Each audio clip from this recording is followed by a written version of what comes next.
Hey yo l'équipe, ravi de vous retrouver aujourd'hui pour cette nouvelle vidéo et en ce moment on enchaîne les tutos. En début d'année je me dis que c'est plutôt bien vu, justement vous allez vous préparer peut-être pour commencer l'élevage de fourmis pour certains, d'autres se lancer peut-être dans de nouvelles aventures avec d'autres espèces et je pense que la partie déménagement est une chose importante à connaître, à voir un peu les possibilités, les solutions. Comme je le dis, tout ce que vous allez voir ici n'est pas spécialement vérité absolue, il existe une multitude de façons de faire justement pour procéder à un déménagement, mais je vais vous donner celle que moi j'emploie en tout cas, et on va commencer tout de suite par déménager les Myrmecocystus que vous avez sous les yeux. Petite expérience dont je vous parlerai bientôt. Alors ce que je fais, c'est que je mets tout simplement un tube de raccord que vous connaissez, transparent, et j'utilise une impression 3D pour emboîter mon tube à l'intérieur directement. Donc une fois que vous voyez l'emboîtement, c'est très simple, mon tube rentre dans l'impression 3D, de l'autre côté j'ai cette petite partie de tube de raccord qui rentre dans le nid directement. C'est hyper simple à faire de cette façon, il y a une multitude de façons de procéder, on peut très bien aussi isoler avec du cellophane, c'est-à-dire que par exemple votre tube de raccord, vous faites des tours de cellophane autour jusqu'à temps que celui-ci soit assez gros pour bloquer l'accès à une potentielle fuite pour vos fourmis, donc vous l'emboîtez dans votre tube directement et dans le nid, enfin bref, il y a vraiment plein de façons de faire. Et d'ailleurs je vais vous proposer quelques-unes d'entre elles rapidement.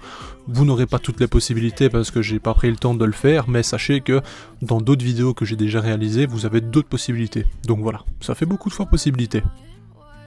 Ici on le voit, j'ai donc utilisé un nid en corde, vous allez le dire, mais en corde de Ant Farm Supply, et franchement je suis extrêmement fan en ce moment, donc j'essaye vraiment une multitude de produits de chez lui. C'est assez convaincant jusqu'à maintenant, donc je suis assez satisfait, et là vous le voyez, j'essaye vraiment un nid un peu cavité, un peu ce qui devrait bien correspondre pour les Myrmecocystus. Alors à savoir que la hauteur sous plafond là actuelle, je trouve ça un peu trop haut, clairement. Alors c'est bien pour la visibilité, mais c'est trop haut pour le fait que si les citernes perdent l'équilibre à un moment, la chute peut être fatale dans le sens où elles peuvent régurgiter et ça peut être problématique. Sinon le nid est franchement très stylé. Avant elles étaient dans leur tube de transport, donc c'était le tube de chez Ants HQ, elles n'ont pas bougé, cependant la reine a vraiment eu du mal, d'où ce boost, et je vous en parlerai dans une autre vidéo, bref, je vous dirai tout. On a une autre méthode qui consiste à placer directement un tube de raccord dans du coton, admettons, et de tasser l'ensemble justement dans votre tube pour lequel vous voulez déménager la fondation colonie. Alors, quand vous placez ce raccord, c'est vrai que ça peut être un peu délicat parce que des fourmis peuvent partir, essayer de sortir, etc. Donc c'est un peu sport, donc c'est une méthode que je dirais un peu de débrouillardise, mais voilà, ça se fait, c'est possible, mais attention que si vous n'êtes pas encore à l'aise vraiment avec la manipulation des fourmis, plutôt passer à l'achat, je vais dire pour une impression 3D ou quoi que ce soit. Ici, c'est une espèce pareille, je vous ai pas encore parlé d'elle, des Crématogasters, vraiment magnifiques, sincèrement, je vais pas vous en dire plus, mais je vous laisse admirer la beauté de celle-ci. Elle se développe à une vitesse complètement dingue, et si je dois tout vous dire, il y a 7 reines à l'intérieur de cette colonie. Donc bref, je vous en parle plus tard, c'est un peu cracra parce que il y a déjà une centaine d'ouvrières, et retirer les aliments qu'elles consomment, c'est vraiment une galère, donc c'est pour ça que je procède à un déménagement. Elle refuse de déménager en ce moment. Sachez que lorsque vous avez un refus pour déménager, il y a des possibilités. Les mettre sous un éclairage vif, admettons, et mettre justement le nouveau nid à l'obscurité. Ça favorisera peut-être le déménagement. On peut également chauffer le nouveau nid et ne plus chauffer la partie précédente. Éventuellement, ça peut aider aussi à ce qu'elle déménage plus rapidement. Mais c'est pas victoire pour autant, sachez-le. Des fois, ça prend vraiment très longtemps avant qu'une colonie se décide de déménager, même si les conditions ne leur sont plus favorables. Il faut parfois prendre son mal en patience. Je ne vous recommande pas de faire des déménagements de manière brutale parce que il peut y avoir des conséquences assez graves, notamment un stress vraiment excessif qui mène à la mort. Donc franchement, je vous dirais de prendre le temps, d'être patient. Vaut mieux ne pas déménager comme un sauvage parce que voilà. Alors attention, cette méthode de déménagement peut fonctionner, franchement. Je vais même dire dans 89% des cas, ça va fonctionner, il n'y aura aucun incident, mais si vous perdez une colonie à cause de ça, vous allez potentiellement le regretter, alors que vous auriez peut-être attendu une semaine jusqu'à le déménage d'elle-même avec un raccord, et à ce moment-là, enfin bref, tout ça pour dire que si vous faites cette méthode, il faut juste être conscient des risques, mais voilà quoi, rien d'autre, sinon il n'y a pas non plus de drame en soi. Alors ici vous voyez, Camponotus mutilarius, magnifique fondation, enfin colonie même, hein, j'ai envie de dire. Elles sont restées trop longtemps dans ces tubes d'ailleurs, hein. J'aurais dû changer plus tôt et donc je leur propose un nid de chez Ant Center. Vous commencez à connaître également ce que j'utilise, hein. Vous savez, j'ai des produits que franchement je suis fan, donc je reviens constamment dessus. D'ailleurs, petit conseil, hein, ces graviers que vous recevez avec, personnellement je suis vous, je les utiliserai pas dans la réserve. C'est conseillé pour remplacer ce coton dans la réserve et donc avoir une réserve d'eau. Déjà les graviers ne retiennent pas l'eau, qu'on soit clair.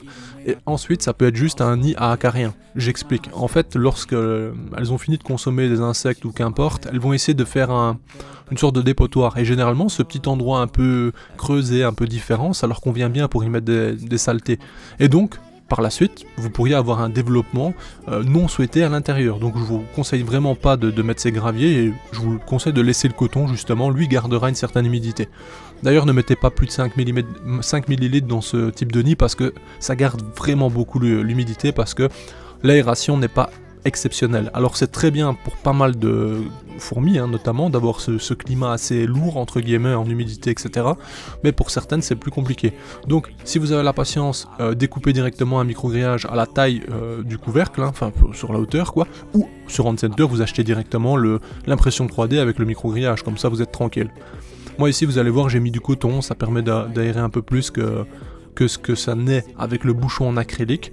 Après, c'est à vous de voir ce que vous faites, hein. Sachant que Mutilarius adore l'humidité, donc pour ça, franchement, c'est top. Comme vous le voyez, décoration très simple. Je mets une petite décoration qui vient de chez Ant Center. Je mets un abreuvoir de chez Antworld avec justement une mangeoire techniquement de chez Antworld. Mais vous allez voir, Mutilarius aime tellement l'eau qu'elles sont capables de mettre le sable dedans pour qu'il se gorge d'eau et que ça soit encore plus humide. Donc je mets cette mangeoire en précaution pour éviter de leur faciliter la tâche. Pour déménager ici, j'aurais pu, hein, comme je le montrais, mettre simplement un tube de raccord et les laisser faire, sauf que, vu que je n'ai que des tubes et une aire de chasse, je peux très bien enlever ces tubes, les placer dans l'aire de chasse tout simplement, et les laisser faire. Pour moi, ça c'est une méthode efficace, pas de tracas, si elles ont un peu de stress, qu'elles veulent pas déménager, elles restent dans leur tube, elles pourront quand même aller s'alimenter, etc. Au moins, ça se fait naturellement, pas de stress. Bon, bien sûr, tous les setups ne proposent pas de déménager de cette façon, donc à ce moment-là, il faut s'adapter. Soit vous placez une aire de chasse justement extérieure, vous mettez les tubes dedans et vous mettez un tube de raccord vers le nouveau nid, ça c'est une façon de faire sans prendre trop de risques non plus, on va dire, ou alors vous faites en sorte d'utiliser l'aire de chasse de la 7x7, de mettre un tube de raccord vers le nouveau nid. Ça se fait. Le problème c'est que ici je n'avais pas besoin de faire de déménagement de ce style, donc je ne vous le montre pas, mais ça se fait très bien. Et après pareil, hein, pour tout autre déménagement, on utilise des raccords, on peut faire des impressions 3D notamment pour faire des coudes et faire, je vais dire, des tubes de raccord très très propres.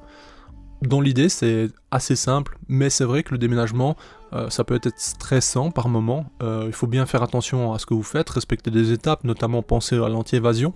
Même un truc tout bête, mais admettons vous avez 20 ouvrières, vous les déménagez, c'est une espèce qui se développe vite, 2 mois après vous en avez 30-40, vous n'avez pas mis d'anti-évasion, et elle commence à être un peu plus excité, donc ouvrir le couvercle devient compliqué, admettons.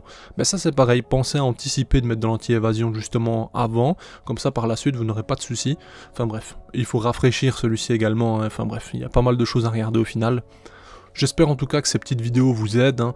Si c'est le cas, n'hésitez pas à vous manifester, ne fût-ce que par un like, et si vous avez du temps, commentez, ça fait plaisir.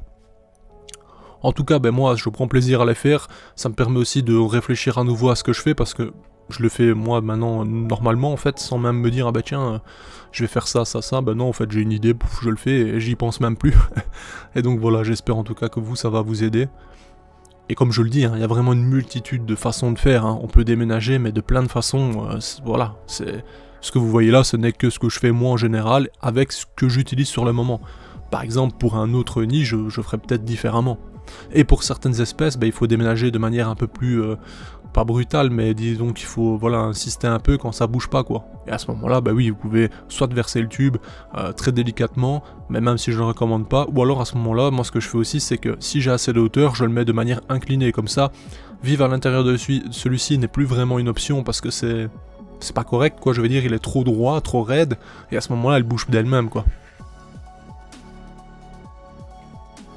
Alors les Mutilarius, elles avaient vraiment besoin d'un nouvel habitat, parce que sincèrement dans les tubes elles manquaient de place. Après c'est une espèce, les fourmis en général aiment se tasser, on va pas se mentir, elles sont souvent collées serrées, sachant qu'actuellement elles sont à température ambiante, donc voilà, je n'ai plus de cocon dans la colonie, je n'ai plus que des larves et du couvain, je veux dire des pontes, etc. D'ailleurs on ne le voit même pas dans les images, mais Moi-même, avec les tubes dans les mains, j'ai peiné à trouver justement le couvain. Sachez qu'il est au milieu d'elles. Elles sont tellement accumulées les unes les autres qu'on ne le voit plus, quoi. Je pense que la colonie, on dirait pas comme ça, mais elles sont déjà au moins 200 ouvrières. C'est au final... Mutilarius, je me suis séparé de ma colonie précédente parce que j'ai fait le tour très clairement, mais c'est tellement une jolie espèce que j'y reviens parce que au final ça se développe quand même assez vite, c'est une très belle taille en soi, la coloration est très très sympathique, le comportement est assez cool, même plutôt calme en soi, mais elles sont quand même très cool, et l'odeur aussi, surtout je vous ai déjà dit, hein, mais Mutilarius ça dégage une odeur qui est vraiment très particulière, et donc voilà, j'en ai de nouveau quoi. Au final, peu de temps après, comme vous le voyez, la première ouvrière a trouvé le nid, il a fallu environ 5 minutes. Donc voilà, maintenant l'information va être véhiculée, remontée, et ensuite on aura potentiellement un déménagement. Je sais qu'en tout cas ce type de nid leur plaît, hein, parce que vous le savez, ma colonie précédente avait emménagé là-dedans et fait vraiment une très jolie colonie, donc on espère qu'elle s'y plaise, pour moi c'est l'essentiel. Dans l'autre nid c'est pareil, on voit les Myrmecocystus ont déjà déplacé le couvain après 30 minutes, donc franchement tout est bon signe. J'espère en tout cas que cette vidéo vous a plu, je vous dis à bientôt pour de prochaines vidéos. Comme je le dis, n'hésitez pas en commentaire s'il y a des sujets que vous aimeriez qu'on traite, qu'on voie ensemble ce qu'on peut faire, comment faire, etc. Posez-moi la question, dites-moi en commentaire, moi j'aimerais que tu voies pour faire ce type de vidéo, et pour ma part, si c'est réalisable et que je trouve ça pertinent, je le ferai sans aucun problème.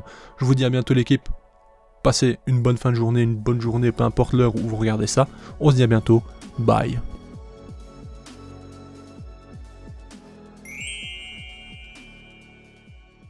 Hey, si toi aussi tu as apprécié la vidéo, n'oublie pas de t'abonner, de laisser un like, voire un commentaire, ou même de nous suivre sur les réseaux. Merci et à bientôt l'équipe!